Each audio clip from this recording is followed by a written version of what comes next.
Hope all of you have settled down with the new normal. Welcome to this program. This is a gesture of our empathy for the teaching fraternity.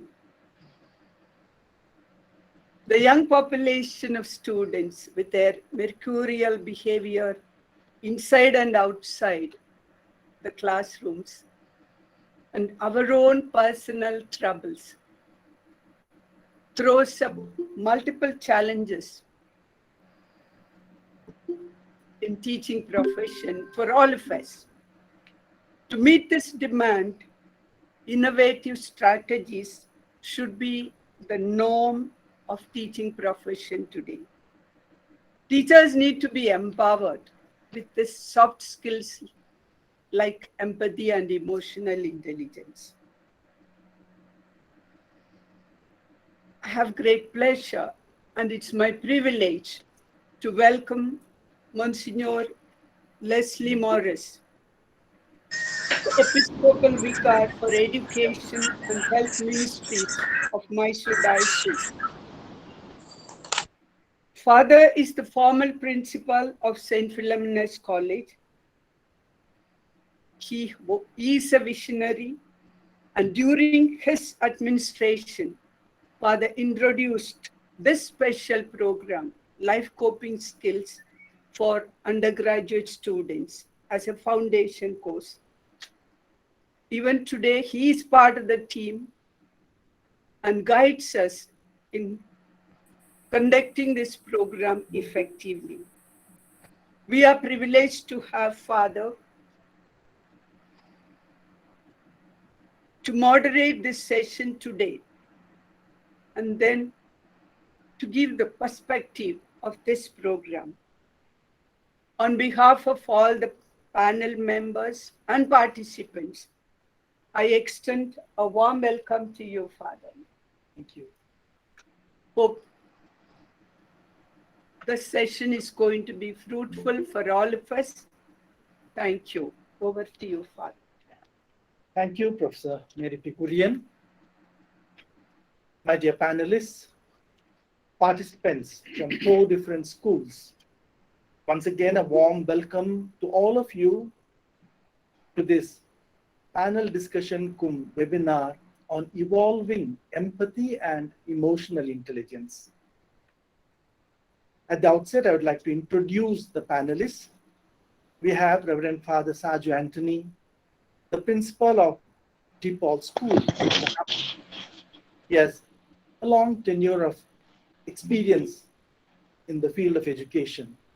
He is the vice president of Odisha ICSA Schools Association. He is also the secretary of Vincentian Society of Education in the northern region. He will be speaking on evolving empathy. A warm welcome to you, Father Saju. Thank you.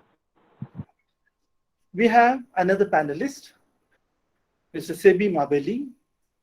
He is the CEO of Mysore Diocesan Educational Society, which has more than 150 schools and colleges and various education institutions. He is in charge of the ongoing training for the teachers, for the students, for the staff of these schools and colleges. He is a member of the Board of Studies of Life Coping Skills in St. PHILOMENA'S College. He also will be speaking on evolving empathy. A warm welcome to you, Mr. Sebi. We have Professor Mary Pikurian, with almost 40 years of teaching experience, initially a professor of mathematics. She has been teaching mathematics in St. PHILOMENA'S College for more than 35 years. And ever since her superannuation, she is involved in taking classes for environmental science and life skills. She heads the Department of Life Skills in St. PHILOMENA'S College, which is a regular department with regular classes. She will speak on evolving emotional intelligence. A warm welcome to you, Professor Mary Pikurian. Thank you. we have the last panelist, Dr. Preeti Vincent. She is the principal of Mount Litera-Z School in Mysore. Mount Litera-Z schools are there, institutions all over the country. She is a certified global career counselor. She has also a lot of interest in equipping her teachers regarding life coping skills, and she will be also one of the panelists. A warm welcome to you, Thank you, Dr. Preeti Vincent. Just a few words before the panelists come on board regarding the whole panel discussion and webinar on evolving empathy and emotional intelligence. You know, we are living in a difficult world. Of course, the older people will say, time has changed, our time was better. Today we find everywhere people are stressed out. As Professor Mary P.K. said, that the teachers are also stressed out now because of these online classes. It's so difficult to, keep students engaged, concentrated. The background in the families is not good. Parents have little time for students, children. There are so many stresses all around, social stresses, career stresses, family stresses, and all these lead to a lot of imbalance in the growth of young children. And we know what the consequence of this is. In spite of having bigger houses today, we have smaller families, and though small, they can't come together. We have greater incomes, but very less satisfaction among all the people. And there are so many connected problems with that. And we do believe, especially the Department of Life Skills in St. Philomena's College, Autonomous, we believe that teachers have a very, very important role because the students are there in their hands. And the whole future of the society depends on them. In a world which is heading towards a precipice, with one committing suicide every 40 seconds in the world. And in India, worse, every 7 seconds someone is committing suicide. And it is this, against this background, that we are facing the students. The whole point of this seminar, or the objective of this webinar as well as panel discussion, is to see how we can empower the teachers, how we can conscientize them, how we can bring awareness among them, how we can get them on board so that they take their teaching profession seriously, first of all, to equip themselves with empathy and emotional intelligence, because it's very important for them themselves to be equipped, and how they can pass it on to the students, because it's a very, very important thing, because the future depends how balanced human beings can be. So that's the main objective of this panel discussion and webinar. And we will have the 4 panelists speaking to us. Initially, they will make their points clear around whatever the theme that has been given to them for about 5 to 6 minutes. After the panelists, maybe after the panelists speak, I'll ask them a few questions. Then how the webinar is open for the teachers from 4 different schools. And I'm happy to inform also that there are teachers from 4 different schools. We have Sister Vinita from Mount Carmel School, Bhadra in Odisha, along with the teachers. We have Father George Anthony from Sacred Art School, Raigada, with his teachers. We have teachers of Rampur DePaul School. We have also the teachers from Mount Litera-Z School in Mysore. A warm welcome to you also, teachers. It is you who are the primary object or the concern of this panel and this webinar. And I hope you will also participate, get involved, and all of us together get the best out of this webinar and panel discussion. With that little introduction, I call upon Father Saju to make his presentation. Over to you, Father Saju. Thank you, Monsignor. Reverend Monsignor Leslie Morris, fellow panelists, teachers from different schools, good afternoon, everyone. Let me take this opportunity to thank and congratulate the team members from the Department of Life Science of St. Philomena's College, Mysore, for organizing this webinar on a very important topic, evolving with empathy and emotional intelligence. Thank you for adding me as a co-panelist in this forum. I shall focus on the first part of the topic, that is empathy. I'm sure we have heard this word quite often. Often we have equated it with sympathy. Many of us might know the meaning of it, but for the benefit of the others, let me define the term empathy. Empathy is the ability to share someone else's feelings or experiences by imagining what it would be like to be in that person's situation. Empathy is largely understood as the ability to understand another person's feelings and to consider another person's perspective. In other words, it is the ability to think like others in that particular situation. It is the ability to share and understand the emotions of others. When we are being empathetic, we are doing more than feeling sorry for another person. We are actually trying to imagine the situation from that person's point of view. It involves feelings of concern for the suffering of another person and a desire to help. It's important to understand that empathy is not sympathy. When we are sympathetic, we often pity someone else, but maintain our distance, maybe physical, maybe mental, maybe emotional, from the feelings of experience. Empathy is more a sense that we can truly understand, relate to, or imagine the depth of another person's emotional state or situation. Empathy implies feelings with a person rather than feeling sorry for a person. Let me repeat it. Empathy implies feeling with a person rather than feeling sorry for a person. It implies sharing a load or walking a mile in someone else's shoes in order to understand that person's perspective. If sympathy is at the head level, then empathy is at the heart level. Generally, empathy is categorized into three types: emotional, cognitive, and compassionate. Emotional empathy, when we feel something because someone else does, this is emotional empathy.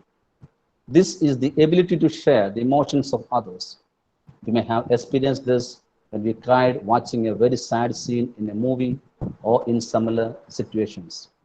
We feel scared or feel the pain of others strongly within ourselves, seeing others scared or in pain. Cognitive empathy means putting ourselves in someone else's shoes, involving thinking more than feeling. It is the ability to understand the emotions of others. A good example is the psychologist who understands the emotions of the client in a rational way, but does not necessarily share the emotions of the client. Compassionate empathy is any kind of empathy that leads to action. When we see someone in need and offer that person some help, that is compassionate empathy. Empathy is important because it helps us to understand how others are feeling so we can respond appropriately to the situation. Empathy is one of the most important aspects of creating strong relationships, reducing stress, and enhancing emotional awareness. Empathy is a very powerful tool to conquer others' hearts and to establish a lifelong relationship. If war can conquer the world, empathy can conquer the hearts. People often remember the ones who were empathetic towards them when they were fallen or emotionally disturbed. An act of being empathetic at the right moment can save the life of someone who is emotionally disturbed. Empathy helps us to communicate our ideas in a way that makes sense to others, and it helps us to understand others when they communicate with us.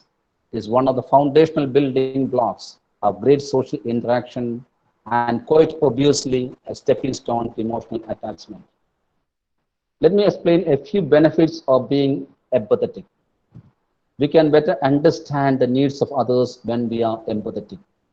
We feel more clearly understanding how we affect others. We will understand non-verbal cues of other persons. We'll be better at our job as empathy boosts productivity. We'll be better equipped to deal with the interpersonal conflicts in our day-to-day life. Also, we can accurately predict other people's behavior. We'll be able to motivate the people as we understand them better.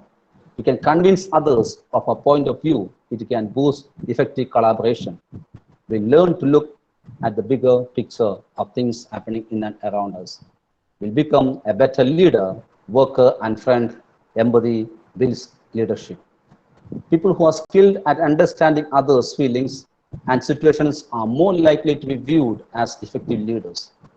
Empathetic leaders motivate teams to do their best. They listen, they acknowledge others' needs and contributions. They cultivate a shared vision and loyalty as a direct result of their investment in the team. Perhaps the ultimate loss in a world without empathy would be the loss of our own identities. It would exist, but not really. Any emotion we have inside ourselves would have little use. It could never be understood or taken seriously, nor would it connect to us and to others unless it has been essentially expressed. Ultimately, empathy leads to happier life, improves communication skills, leads to teamwork, creates a healthy work environment, transcends personal relationship, decreases negativity. Being an empathetic teacher helps us to be relevant in the lives of our students. If academics makes us to be a competent teacher, empathy entails us to be a loving, caring, and compassionate teacher, transcending ourselves from a scholarly teacher to an empathetic teacher. Let us remember that being empathetic, we can touch the hearts of students and our names will be engraved in their hearts forever. It's not enough that we become empathetic. We also need to inculcate this value in our students. I'm sure being empathetic, we have happier classrooms and happier students. And our schools can truly be a happy home for every child. Thank you.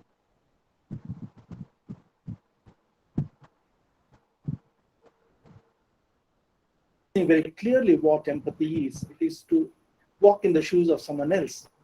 And you've also made it very clear the different types of empathy. You've also clarified what the consequences of this empathy is. It will bring deeper relationship and more meaningful relationship and more meaningful life. Thank you very much, Father. Now I call upon Mr. Sebi Maveli to continue the topic, how this empathy can, the various facets of it, how it can be incorporated in our world, in our schools, among the teachers. Over to you, Mr. Sebi. Thank you, Monsignor. Reverend Monsignor Leslie Moras, the panelists, the principals, and the teachers. I just would be focusing on how to develop an empathetic mindset and how can we show and demonstrate empathy and how to respond to students with empathy, how to respond to management with empathy, how to respond to parents with empathy. So all these points I would like to touch upon during this 5 minutes presentation. So how to develop a mindset of empathy, how to be empathetic. Here are a few things that we can do and think about to become more empathetic. The first thing is we have to be realistic about how we feel. When we go through some kind of conflicting and challenging situation, we should have the ability to admit the situation and express our fear, insecurity, anger, jealousy, or whatever other negative emotions we experience. And that's one of the best ways for us to move past our defensiveness and authentically address the deeper issues of the situation, instead of negating the situation. By this, we will feel empathy for ourselves, other people, and even circumstances. And the second way to make ourselves more empathetic is to imagine what it is like for others in a particular situation. Sometimes we may not be able to understand other person's perspective or situation, but our ability to imagine what the situation is like for him or her is an essential aspect of empathy. And thirdly, we have to forgive ourselves and others. We can often observe a complicated relationship that we all have with ourselves and the struggle we have to undergo in order to be kind, compassionate, and loving toward ourselves. Forgiving ourselves is one of the most important things we can do to heal ourselves and let go of negativity and live a life of peace and fulfillment. And forgiveness has to start first with us. When we forgive ourselves, we create the conditions and perspective to forgive others, something we need to focus on and practice all the time. Now, let me just share how we can show and demonstrate empathy. Once we put ourselves in the other person's shoes, what do we say? What do we do? First thing that we can say or do is acknowledge the other person's pain. When we acknowledge how the other person feels, we connect with his pain or struggle. It helps him feel supported. People in pain mostly just want a validation that what they are going through is difficult. We may tell them, like, I'm sorry you are going through this situation. And secondly, show gratitude that the person opened up. Many people don't want to share their struggles for fear that they won't receive an empathetic response. But when someone chooses to open up to us, it shows they really trust us. Let the person know that we appreciate and acknowledge his sharing. We may say something like this: thank you for trusting me with this and opening up to me. And thirdly, show some interest when people are struggling or in a depressive situation. Going through difficulties can terribly be isolating and lonely. And that's why people share their struggles. They are longing for connection. The best way to connect with someone is not by talking, but by listening. Let's show that we care for them. We may say, how are you feeling about everything? Some words like that, something that gives them a kind of calmness and composure. And the fourth way of demonstrating our empathy would be, let's be encouraging the other person. Like, we need not try to fix their problem or force them to look on the bright side of life. Instead of saying, it will get better, let's remind them that we'll just love them. Tell them that we admire them for facing the situation boldly and bravely. Now, we have the four pillars of the school. That is, the students, the parents, the management, and so on. A school can grow when there is empathy and mutual understanding among these four important pillars. Now, how to respond to students with empathy? I would like to go from a statement that is, a student who believes that his teacher understands him and understands his challenges is a better learner and is better disciplined in life. With a classroom full of students, it's natural to react to students based on those outward behaviors. But what's happening below the surface or behind the curtain is the question. We cannot ignore the unseen challenges like learning difficulties or thinking differences or trauma or even hunger. As teachers, we have to take a different perspective. Then we naturally put aside our own feelings and reactions so that we will see the situation through the student's eyes. Then we have to put aside our judgment. It's easy to jump into and express conclusions about the situation based on what we see. But it's important to step back and consider, what more do I need to learn and understand about the situation?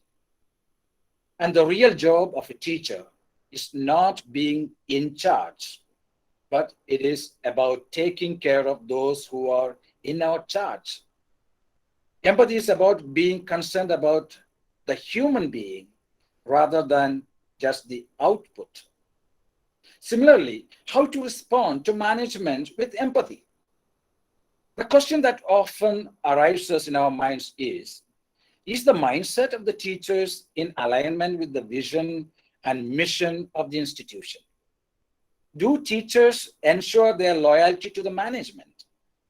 Conflicts can arise when someone disagrees with the common goals of the institution. And asking for a salary hike this year may sound like lack of empathy towards management, maybe in certain institutions. And we may call it even apathy. Again, how to respond to colleagues with empathy? It's often said that teachers do a full-time job at school and a full-time job at homes. This can create stress, and this stress can permeate to their workplace and finally in their performance. Teachers come from different families with different situations. We can notice that some teachers are given more responsibilities than many other teachers. On such occasions, we have to extend a helping hand. Now, in the same way, how to respond to parents with empathy? Every parent has different circumstances, distinct, familial, financial, professional, social, psychological, etc. Above all, different perspectives of management, teachers, and even students, and also of education and curriculum at the school. We have to respond rather than react. In my opinion, or I would like to say that every teacher has to be a CEO of the campus. That is, Chief Empathetic Officer. Thank you.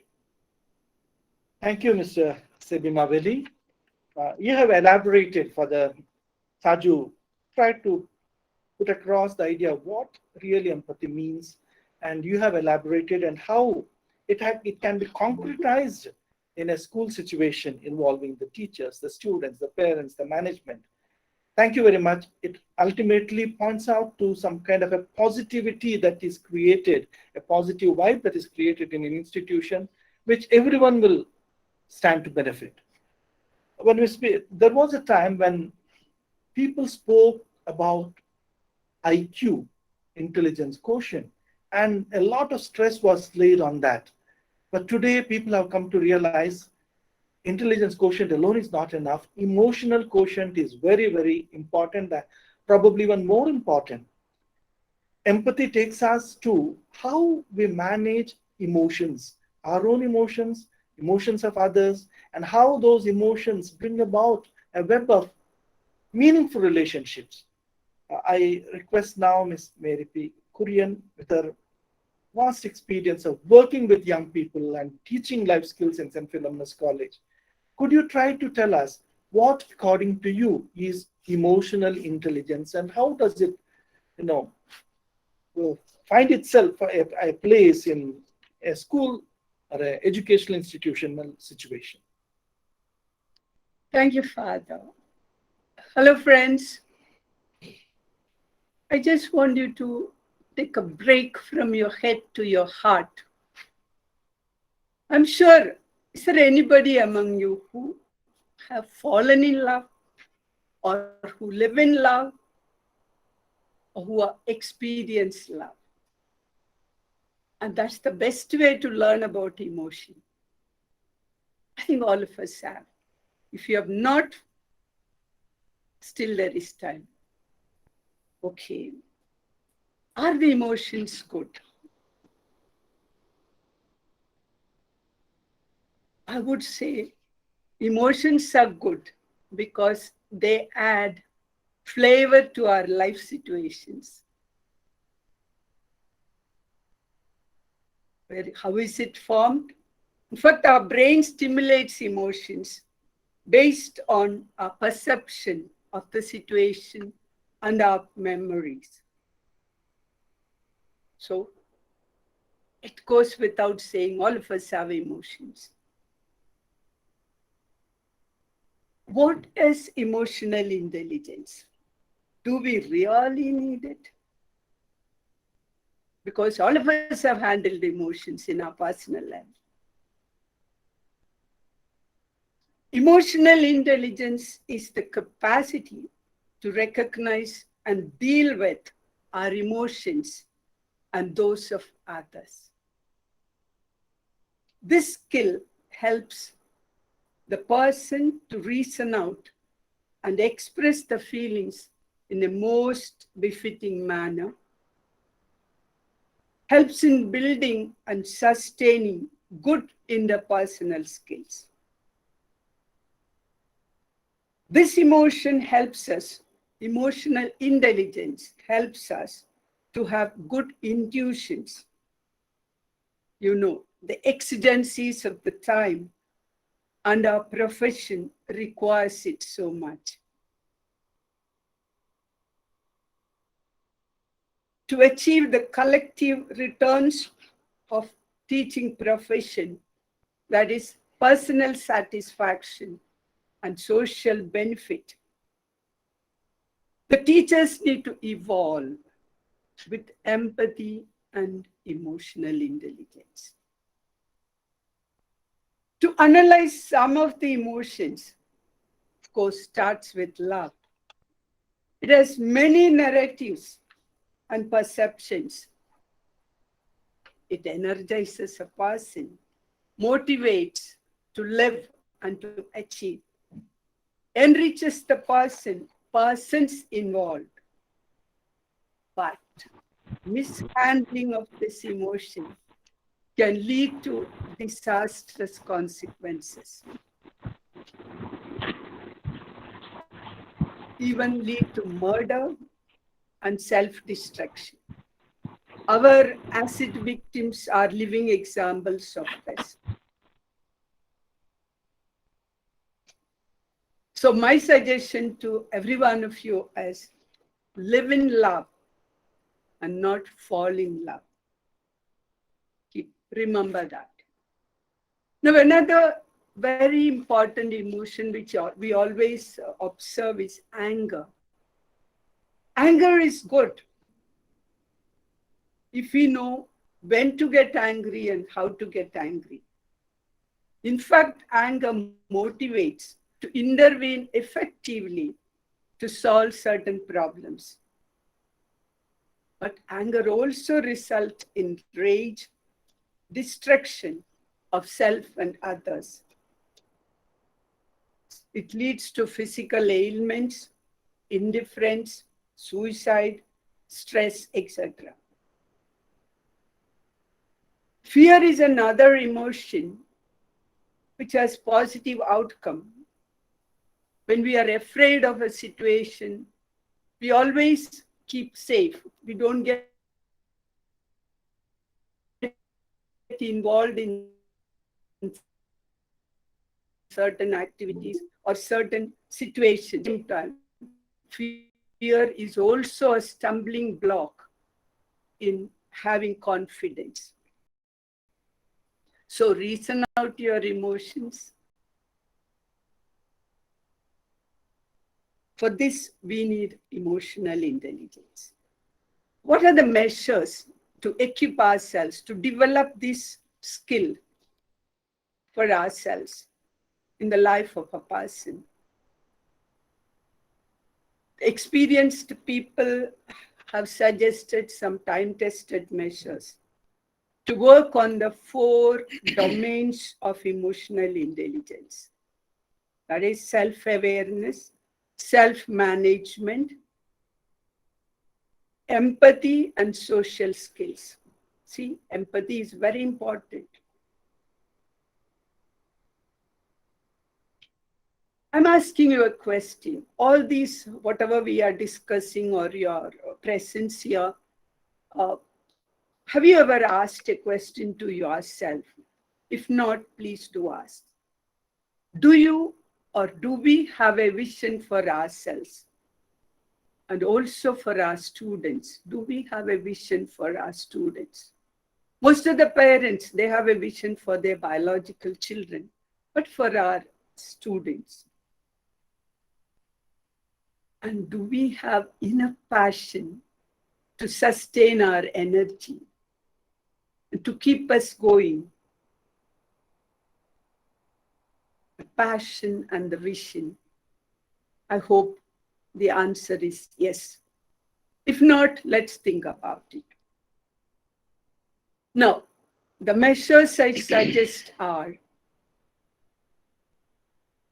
recall all those persons who has brought blessings in your life, who contributed positively to your well-being, especially during your formative years. This will surely create a grateful mindset, which is very, very important to reach out to others with empathy and loving care. Connecting with nature helps to attain calm and composure. We will be able to discern and take right decisions when we are cool. You know, observing the animals, birds, or other creatures does benefit us or enrich us. Now, listen to people. It's very important, as the previous panelists have mentioned, to that empathetic listening, understanding their feelings with empathy. You need to listen. Of course, read and read. We should know the realities outside of our life, people around the world better. For that, we need to read. We have to have that interest in it. Then you will see that gradually you start having that empathy within you. Another exercise which I would like you to adopt is know your triggers and reason out your own behavior, your response to people and situations or events. Gradually, we will observe our own behavior gets refined. Last but not the least, empower yourself spiritually.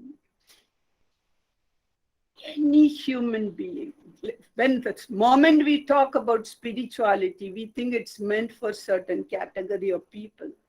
No, all of us. As I said, these are measures suggested by people who have tried out, who could handle their emotions effectively. So, this spiritual empowerment is nothing but having the capacity to view events from a faith perspective. Whatever misfortunes that happen in your life, if you can have a view from the faith perspective with a positive mindset, I think you are going to face it. You are going to live through that challenge much better. Of course, prayer, yoga. I'm not talking about the yoga of, famous people do. Yoga, to collect ourselves, to spend time with ourselves, quality time in quiet and peace.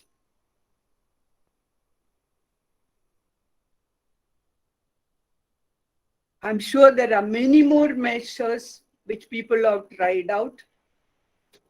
and we have an overflow of information in the social media or internet. Volumes have been written and spoken about emotional intelligence, but these are some simple and limited exercises which are proved effective.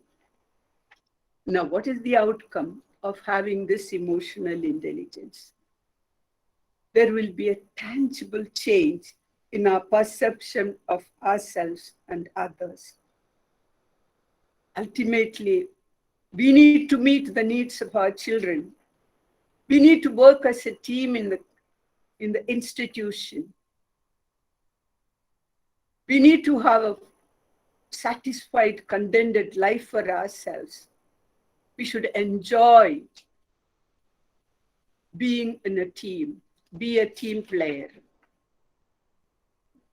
This will all result in a significant social return, which I mentioned in the beginning. That is, we have to have two aspects taken care of the teaching profession. That one is, and there should be a social benefit. I think if you are equipped with these skills,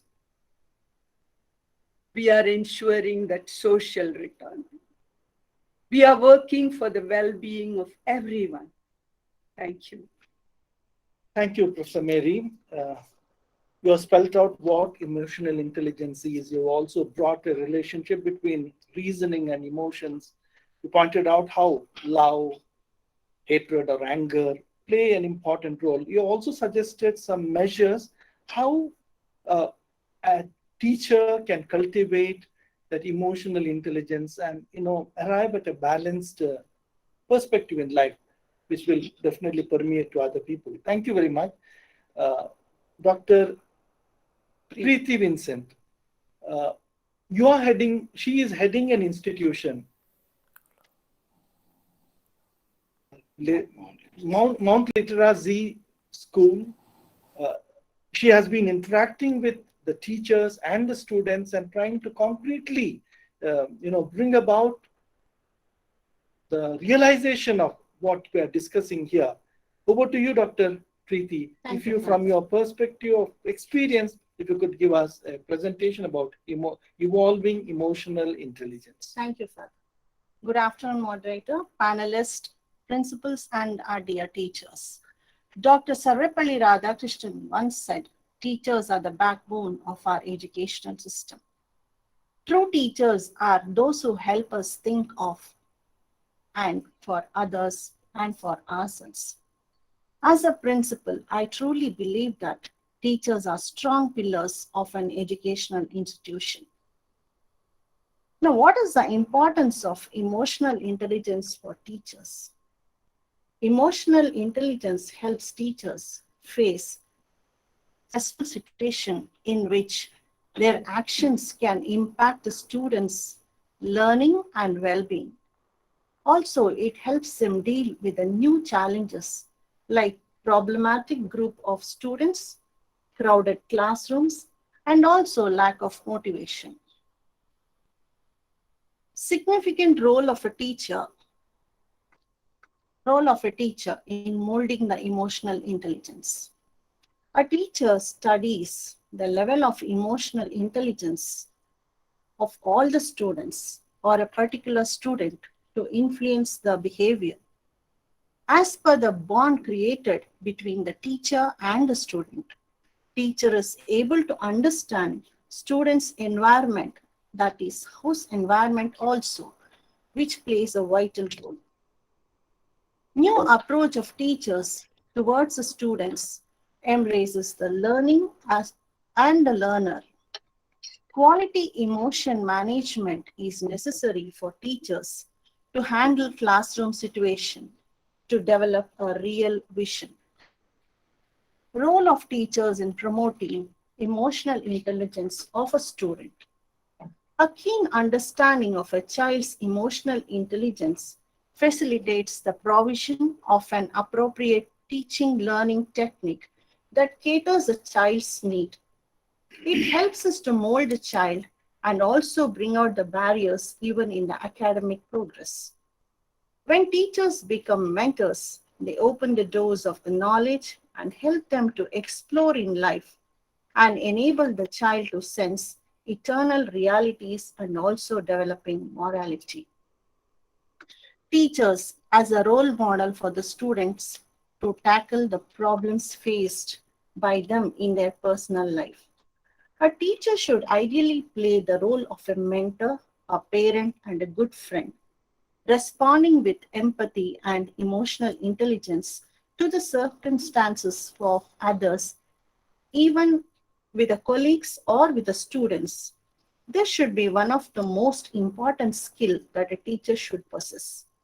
A teacher will be successful only when they develop an emotional connection with the students through their love and affection. For example, at kindergarten level, the tiny tots are just out of the wings of their mother, wherein they need a lot of love and affection and a touch of mother. The epitome of humility, perseverance, and passion is a meaningful way of transforming emotional intelligence through the essence of education.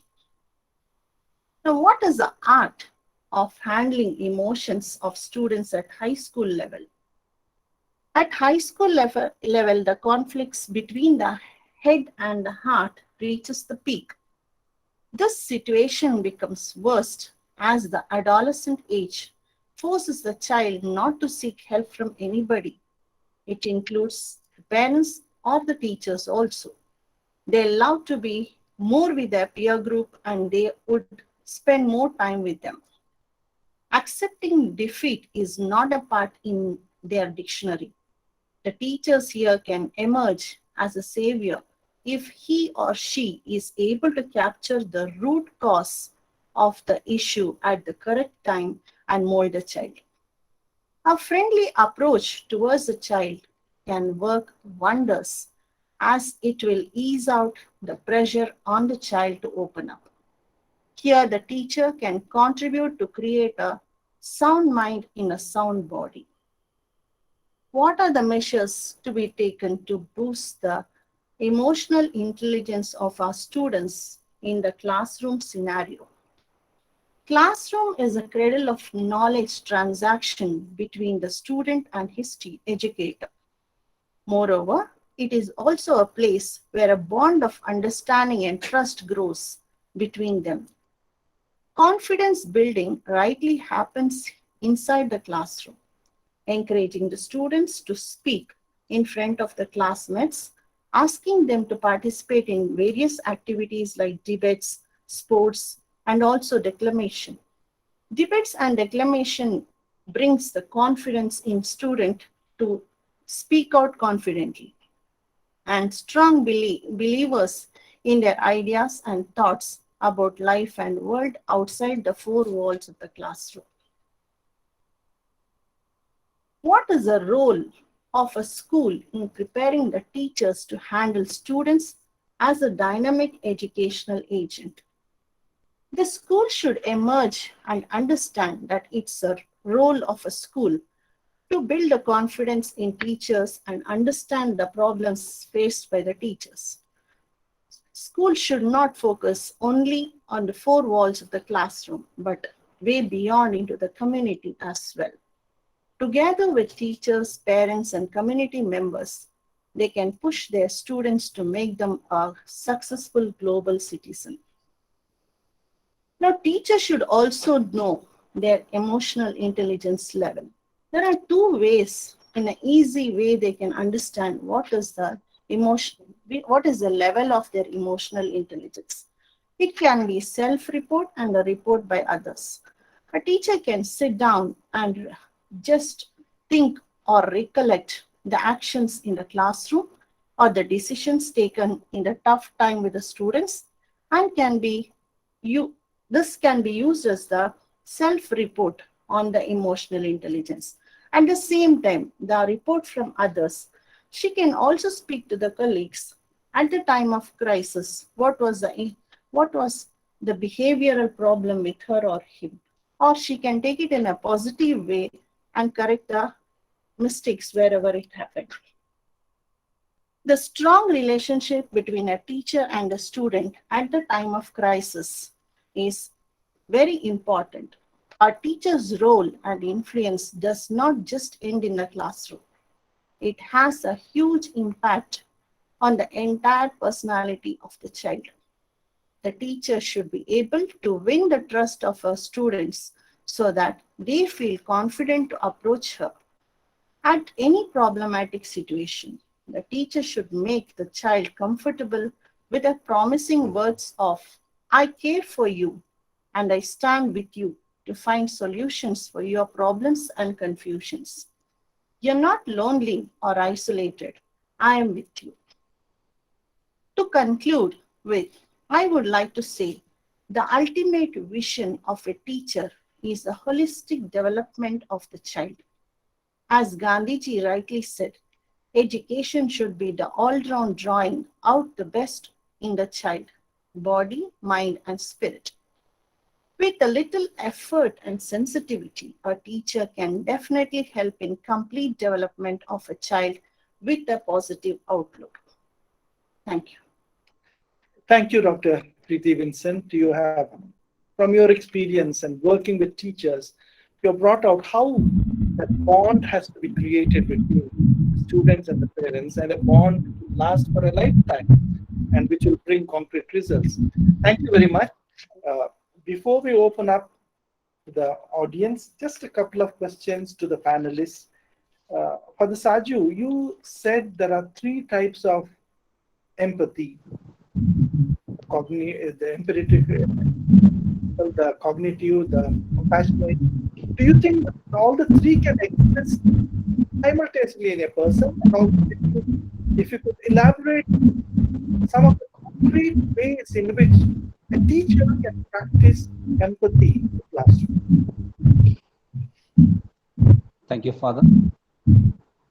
Definitely, we can have multiple ways of practicing empathy in our classrooms. Sometimes it's possible that we have emotional empathy and cognitive empathy together. And to practice empathy in the classroom is not a very difficult thing. Obviously, we need to look into the eyes of students. If we can look into the eyes of our students in the classroom, we'll exactly know what are the emotions, how they are feeling, and we'll be able to enter into their shoes. Just today morning, as I was sitting in my office, one teacher entered and then greeted me, "Good morning, Father." I said good morning and asked the question back. What happened, Miss? Are you not okay? Something's wrong with you. And he said, "You are the first person asking this question. Since 1 week, I'm having something disturbing me, but then no one asked this question." That is what exactly we need to do in our classroom. We need to look in the eyes of our students, and I'm sure we'll be able to have that empathetic feeling towards the students. Thank you, Father Saju. Over to you, Ms. Mary Bikuri, and I would like to ask you a question. You spoke about emotional intelligence. You also spoke about it. Can you just briefly tell us how in St. Philomena's College, through these life skill classes, you're trying to equip or empower the students to get that emotional intelligence? Briefly. Thank you, Father. I think it's there are both the parties, the teacher as well as the taught, are important here. I never felt superior to the students in a life skill class. That's important. Have a mindset that I'm never superior to the students whom you are teaching. When you go with this mindset, you will be more open to listening to them than talking. Information is plenty, and teaching is giving the information through teacher's perspective. But this is something different. The syllabus itself, that is the various skills we have included, and the methodology we follow, that is what makes it a successful venture. I'm sure, of course, I attribute it to, I owe that to Father Leslie Morris, who I think whose exposure and experience with young people. I think so many years, Father was, working with young people in various situations. I think that experience would have made him come up with a thought like this, to a program like this.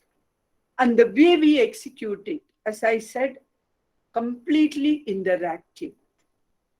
Completely interactive. We analyze case studies. For example, there has been instances when there is a student commits suicide. We analyze this situation. And you can see there are different versions, views coming up in the classroom. Sometimes you may wonder, these 20-year-old talks like a philosopher. So they come up with a lot, and plus we arrive at a conclusion. We are conscientizing them about the value of life when we analyze this case study. Thank you, Professor Mary Picurian. You tried to spell out how every classroom becomes a kind of an interactive class with case studies, with analyzing it and all that. Mr. Sebi Mabeli, could I ask you, especially now in the context of the pandemic, with the second wave, with practically everyone has someone, a relative or a close one, or someone known to them, a victim of this. How can you sensitize our teachers about empathy, and what could be the obstacles, especially because sometimes empathy at a little later stage when the students are teenagers could lead to some sort of a problems and a kind of an emotional bond which could be disturbing. Could you just concretely tell us something about that? Thank you, Monsignor. Referring to the specific situation as this pandemic, we have to take care of the emotional state of the affected people, especially the children. And as adults, there is a kind of tendency among people now, if somebody passes away, they just make a call, and they don't visit the family of the deceased and so on. They just easily, I would say, conveniently keep themselves away. And it is here we have to show our empathy. When someone passes away, somebody died, we have the responsibility to at least make a call, or better, physically visit the family. And I don't find there is much of justification when somebody says, oh, I can't meet the bereaved family members because I don't know what to speak. And that is your situation. I would even term it as a kind of selfishness without a regard for the bereaving family. If you don't call them, if you don't visit them, they are alone. And considering the young mind's mental state, when even both the parents are dead and the child or children are made orphans, we have a responsibility to meet them. As teachers, I would say there may be some students in our institutions who have lost their near and dear ones, maybe a parent or both the parents. And the question now is what we have done for them. Have we gone to visited their families, or we have just kept ourselves aloof, or just only made a call? We need to be always monitoring what kind of support they need, emotional support or any other support. We have to be always with them. And that's my opinion, to be with the affected people emotionally from a point of understanding them, from our empathy towards them. Thank you, Professor. Thank you, Mr. Sebi. Maybe a last question to the panelists. After that, we'll switch over to the participants. Dr. Preeti, being a teacher in a school, could you just tell us a few ways in which how a teacher in a high school concretely, respond to the or help the students handle their emotions? First of all, I would like to say the teacher should be, she should be very much clear with the student that she should understand the difficulty of the student. In a classroom, while we are teaching, we get closely connected to the students. So when we observe them, we can see the change in their behavior. The behavioral changes can either be the child is very sad or the child is extremely behaving in a different way. So instead of calling out the child in the class openly, we can just call the student outside the classroom or to his or her chamber, and we can just speak to the child. What is the actual problem? Because as we all know today, many children are having single parent. It could be a divorce or many more problems. And our parents, especially our students, many of our students are facing this problem. Parents don't have time to take care of them. They just leave them to the tuition centers. After the school, they reach school, from school, they reach home by 4 o'clock. By 4:30, they go for tuition. They come back at 8:30. So they don't get the love of their parents, and parents are very busy. They don't have time to spend with them. In case they have grandparents, then maybe sometime they spend with them. Or otherwise, most of the time in front of computers or TV, or somehow they spend their time. So teachers can take a role of a parent, a guide, and a good friend to make them understand that they can also come out of it, and just explain to them the difficulties. And they can always say, a teacher can always say, I am there for you, I stand with you. Thank you, Dr. Preeti. You said it cannot be restricted to the classroom. It has to go beyond the classroom. Yes, Probably there has to be a little more bonding between the parent, with the teacher and the student, even outside. And probably a personal touch is always better than maybe a correction or a question in the classroom. Thank you, panelists, for answering the questions and elaborating on the topics that are given to you, whether it's empathy or emotional intelligence. Now it's over to the participants. There are 4 schools, 3 in Odisha and 1 in Mysore. It's open to you. Any of you would like to ask a question, you could just raise your hand, and probably the admin will unmute you and you can ask your question. You could address the question to any one of the panelists.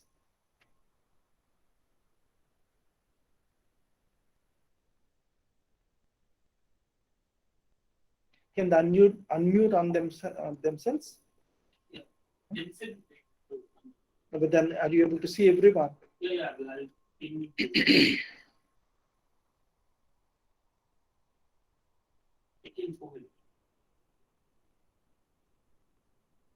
Someone from maybe Dipal School, Narampur. Already so many. Already? Yeah.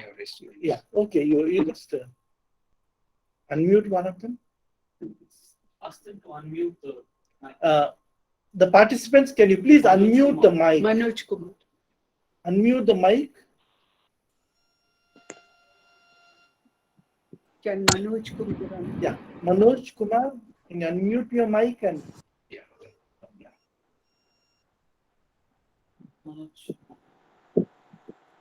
Yes, sir. Yeah. Good afternoon, sir. Actually, sir, the thing is, you told about the empathy and other thing, but in this pandemic situation, how to tackle with the students. So students have many questions, and as they were for a long time at the home, so when they are coming, they were willing to pass the time. But for some students, it is very much need to get the education to be learned. But at the same time, other students are just to pass the time. And how to tackle with that situation? do you want to address it to anyone in particular? Yes. Maybe Father Saju, you could just address this question, because he says there are different types of students. some serious in studies, some may not be so serious in studies. How do we address the situation? Thank you, sir. Sir, thank you. Actually, yeah, we need to look at this issue from the point of view what is happening right now. Because being out of school for many months, we have almost lost touch with the students. Just 2 weeks back, the schools have reopened in school in Odisha, class 10 and 12. The first day, I was just standing outside, and the students were greeting, "Good morning, father," and I said, "Good morning." One girl just said good morning and started crying.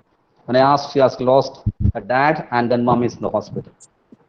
The situation which we are, we need to understand the emotions. And of course, I agree with you. All the students are not coming to school to study.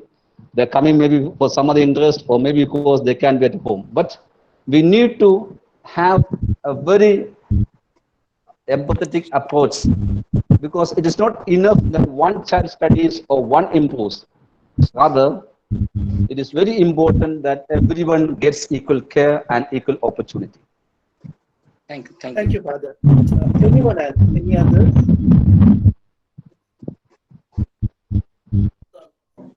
Mumtaz. I would like to add one sentence to what Father said to this question. We have to address the students individually. Even I had a small discussion in one of the schools today that addressing them collectively will not be effective, because every student has different backgrounds and issues.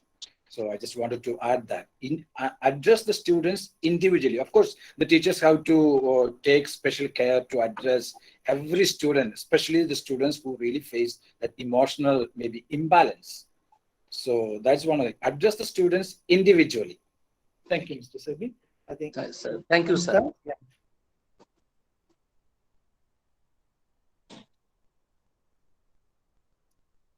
Pankaja. Okay. Pankaja Raghavendra. Pankaja Raghavendra, can you please unmute your mic and ask the question?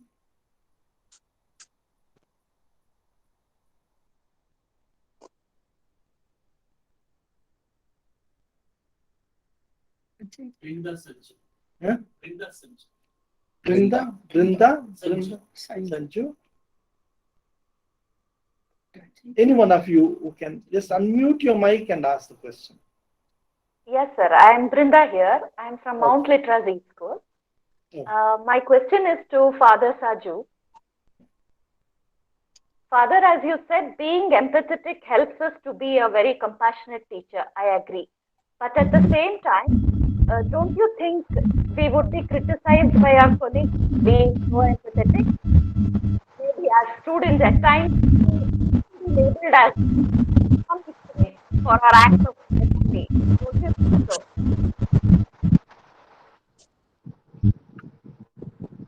Yeah, I agree with you.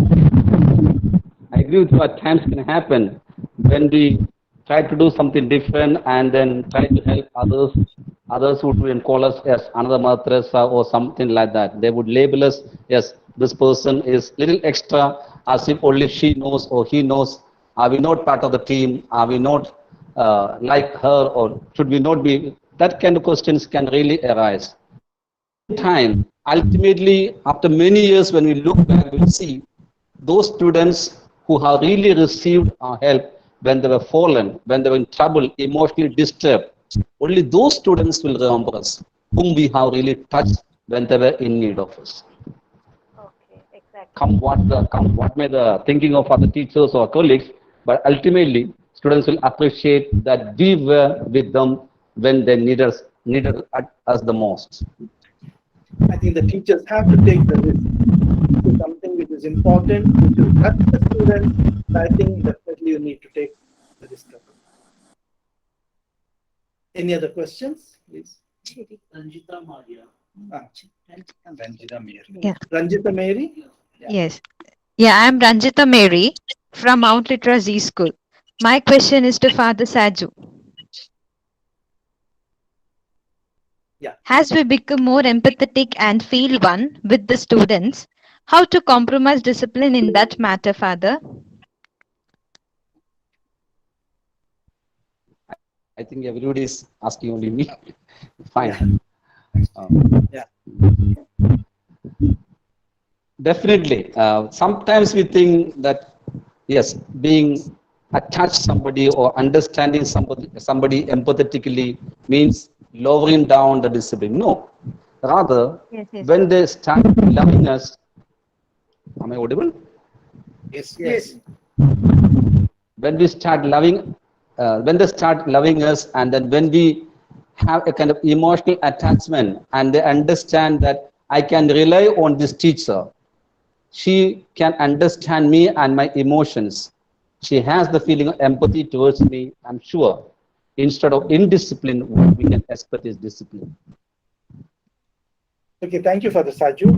Could someone from Barampur ask, because from Mount Literacy, 2 questions have Yes. come. Someone from Barampur, please. Good Mumtaz. evening. Yeah. Yes, yes, sir. Thank you for giving me the time to ask. It's a question to Dr. Preeti. How can we boost financial intelligence or emotional intelligence of our students in the classroom scenario? How can we boost emotional intelligence in our students Yeah. in the classroom scenario? It's a Classroom is question to a Dr. Preeti. place. Yeah. Yeah. Classroom is a place where the knowledge is being. We share the knowledge, and it is a bondage between the student and the educator. So if a teacher is happy, a classroom also will be happy. Only the teacher's mood will reflect on the classroom actually. If you're happy and you come from like from morning, you come from your house in a happy mode, I'm sure you will take care of the whole day in a happy way, and you try to even solve all the problems what the students are facing. At the same time, when a teacher is not very happy and the teacher is not able to concentrate in the class, then she will not be able to take care. Because in the classroom scenario, we have different students from different background.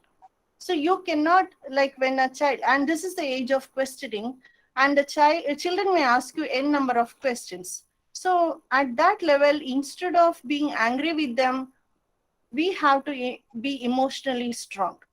So as a teacher, emotions, if we know if it is in a positive way, it is beautiful, and if it is in a negative way, it causes different harm to the students also. So a teacher should be emotionally fit in when she enter a class, so that she can solve all the problems faced by the student with lot of patience. Patience is required for the teacher.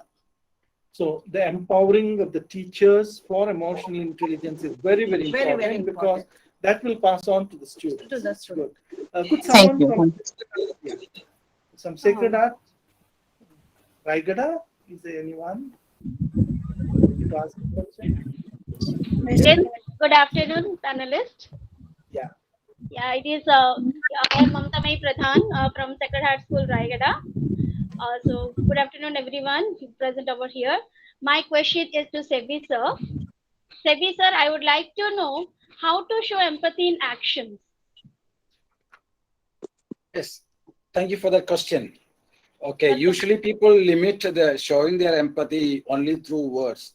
Now, how to show empathy through action? I just watched one short video on WhatsApp post recently, wherein there are around 20 people, I think, in an office. All 20 of them are standing in a queue, and I think they are submitting some application. And there was another guy who is a little handicapped who just walked in.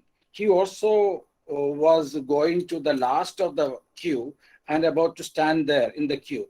Meanwhile, the person who was already reached at the counter, what he did, he just called this handicapped man and asked him, okay, you can submit your application.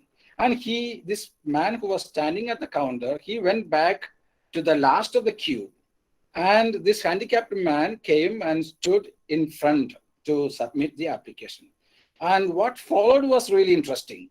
Everyone who was standing behind the first man also went and stood behind that first man. So that is an action, you know, empathy in action. And also it was motivating and it was contagious, you know. And when you see a teacher who is you know, struggling a lot, maybe with a lot of hard work to complete, you can extend your hand. Or you find a child maybe trying to gather her bag, school bag, then the water bottle, the lunch bag, and also maybe one more bag or book. What a teacher, instead of just passing by without minding the child, just help that child to pick up all those items. So other students will see that. And that is something that you demonstrate. And we have to do this showing empathy, you know, I would say offline, maybe physically. Go to the people, meet them, and that warmth should be expressed physically. We have to meet them, we have to go to them when they are in suffering. And that's the way we show our empathy in action. Thank you. Thank you. Yes. I'm Usharani Das of People School, Berhampur. Okay. I would like to ask to Ms. Mary, ma'am, what is the significance of emotional intelligence in our interpersonal relationships? See, the very meaning or the interpretation of emotional intelligence is that we can handle our emotions and we can also identify and respond to others. For example, see, if you are not imbibed with this intelligence, we will not be able to identify and interpret the other's behavior properly. It's very important we have the right interpretation for others' behavior, and only then we can respond. Okay, so that response will have a positive impact in our relationship. So they define emotional intelligence as handling your emotions and handling your relationships. So this is precisely very, very important. If I respect myself, I'm sure I will respect the other person. If I love myself, I'm sure, I'm in the right sense, I will always have a concern for the other person. So interpersonal relationship means how you can build and sustain that. And the primary ingredients are empathy and then interpreting the emotions or behavior of someone in the right way. Have I answered your question? Yes, ma'am. Thank you. Thank you. Thank you. Could someone? Yes, sir. I'm Sujata from Paul School, sir. Okay. So my question to Sir Sebi. So we know that emotional intelligence, if we can manage it properly, our own emotions in a positive way, we can communicate effectively, relieve our stress, overcome challenges.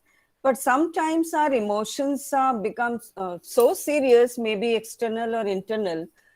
We know the means and all, but at that moment, we fail to distress ourselves.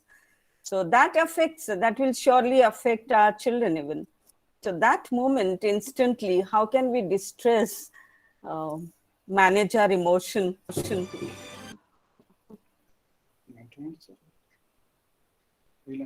Yeah. Am I audible, sir? It is to Sir Sebi. Yeah. Okay, Sujata madam, good question. Thank you. Yes. Your question, would you repeat the question once again? Yeah, I said that emotional intelligence, we know that if we can manage our emotions positively, we can relieve our stress. All right, madam, I got it. Thank you. So Thank you. Sometimes it becomes so serious. Immediately Yes, we are yes. unable My to only do. advice and suggestion is to keep a guard against losing our balance. No, there will be a lot of a heap of problems around us in the family, in the school, with the children, with the parents, and so on. But we have to train our mind. That is what I want to say through personal development. That we have to train our mind, whatever be the situation, to face the situations calmly and with composure, and never lose our balance, that mental balance. And we should also manage stress. What you are speaking is, in one way, is a kind of managing stress. Everybody has stress, maybe more stress or less stress. And only thing that we can do is we need to learn or improve our managing the stress. We need to improve, find out ways, take help. When we are overwhelmed with stress and difficulties, take the help of a mentor. Okay, it need not be always a psychiatrist or psychologist. Can be an elderly person. We can take the help of a mentor with whom you can open up, maybe a senior person, senior to you. And this way, I think you can help and manage these issues. So this means we know, but now taking into example Corona time, everyone in the family is stressed regarding the deaths all around, even personal members when we lose it. So that was very difficult. All right. See, due to this Corona pandemic, take the condition of the teachers. They are teaching online, they are stressed, and so on. It is there we have to bring in the empathy. Is there any other way other than taking online classes? We have to take class. And the only way is to manage the stress. We can't escape it. We have to find out the ways of busting our stress. Maybe with simple yoga. Yeah, I want that means, sir. See, can I intervene? Yes, ma'am. Madam, I think I mentioned, can you reason out your behavior, or can you reason out the situation? Don't do it wherever you are. Just get out to a quiet, peaceful atmosphere and simply close your eyes and reason out. We suggested these measures. I think it has worked out so that we start responding instead of reacting. See, during the stress situations, most of the time our life becomes a life of reactions. We are forced to. So the only way to handle this, or there are many other measures, could be prayer, yoga, or whatever. But end of the day, can you reason out your behavior and your response and the cause for stress? That might help. Okay. Thank you very much. I think we don't have time for more questions. But what I suggest is that what process we have started, this need not be the end of it. We could probably have more interactions, more panel discussions. Maybe we are going to send you a Google form where you'll have to give your evaluation, where we could share probably the email IDs of the panelists, so that in case you have some questions, some specific problems, which probably you may not have had the courage to speak out in front of everyone, you could send it to us. We will probably try to see, if need be, we'll share with each other, consult each other, and we'll reach out to you. All that the main objective of this whole webinar as well as this panel discussion was to initiate a kind of an awareness among the teachers about the need of empathy, need of emotional intelligence, how we need to equip ourselves, what are the measures. But this is a process. It's not 1.5 hours webinar and it's over, we are empowered with that. It's not so. It has to go on and on. It has to go on with your peer group. It may have to go on probably in your own circles with your superiors. It has to go on probably with greater consultation. I don't have much time to elaborate more on this. I just thank all the panelists who have done justice to whatever the topic that has been given, and you participants also come forward to ask. It's a very good sign. And over to Mr. Sebi Maveli to have the last word. Thank you, Monsieur. We are coming to the end of this panel discussion webinar. I would like to thank the management, the principal, the IQSC, the Department of Life Skills of St. Philomena's College for providing us the studio, and all the arrangements that are needed. I'd like to thank Monsignor Leslie Moras, despite his busy schedule as the Vicar General of the Diocese of Mysore. He was so willing and generous to be part of this program as the moderator. Thank you very much, Monsignor. I would like to thank the panelists, Father Saju, Dr. Preeti, and Ms. Mary Pikurian, the principals out there, and the participants, the teachers, for actually participating in this panel discussion and webinar. Thank you very much. And dear principals and participants, we will send you the feedback form very shortly, this evening or tomorrow morning. Please kindly fill up and send back to us. Thank you. Have a great evening. Thank you all. Thank you, Mr. Sevi. Thank you all the panelists. Thank you all the participants. Thank you.